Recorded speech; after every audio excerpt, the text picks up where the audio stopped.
Today, we're diving into the psychology of people who avoid eye contact while speaking.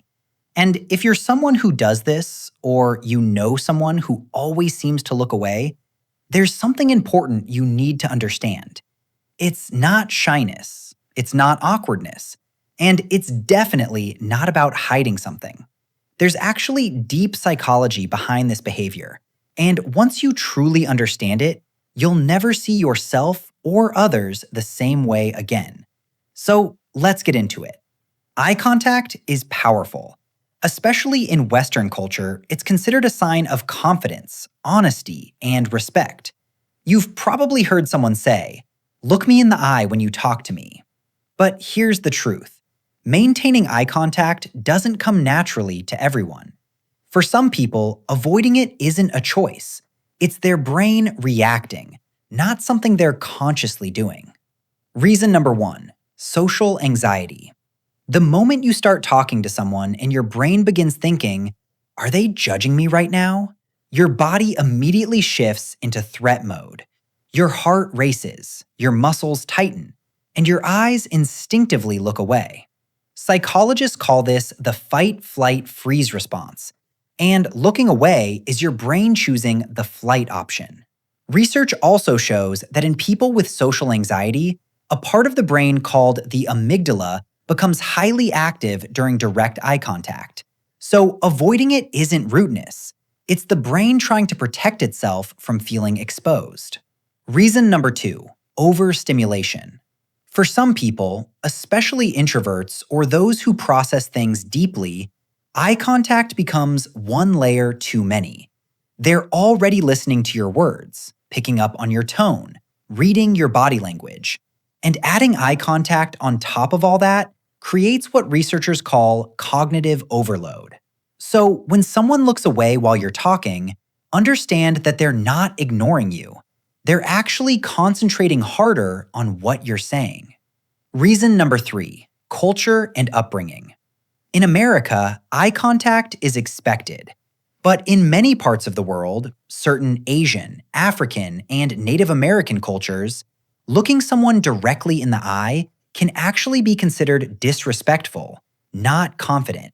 So people who grew up in multicultural environments have a brain that automatically adjusts, figuring out when eye contact feels right and when it doesn't. It's not avoidance, it's cultural awareness. Reason number four, self-esteem. People who struggle with their sense of self-worth often find being truly seen deeply uncomfortable. It's almost like their mind is saying, "If I don't fully meet your gaze, you can't fully see me." In psychology, this connects to self-perception theory. The way you see yourself directly shapes how you present yourself to the world. Reason number five, deep empathy. Some people feel emotions so intensely that looking into someone's eyes during a conversation can completely overwhelm them. A study from University College London found that people with high emotional intelligence sometimes look away during intense conversations, not to create distance, but to stay emotionally balanced. For them, avoiding eye contact is emotional regulation, not disconnection. Reason number six, neurodivergence. For people on the autism spectrum or with ADHD, eye contact can feel physically uncomfortable, sometimes even painful. Their brains process faces differently, activating far more regions than a neurotypical brain, which creates something close to sensory overload. So when they look away, they're actually helping themselves focus better on what's being communicated. And here's the twist nobody talks about. Avoiding eye contact isn't always a sign of weakness or anxiety. Sometimes it's a sign of deep thought. Great thinkers, strong leaders, and quiet introverts often look away mid-conversation, not because they're disengaged, but because they're gathering their thoughts before reconnecting with you. In those moments, looking away isn't avoidance, it's presence.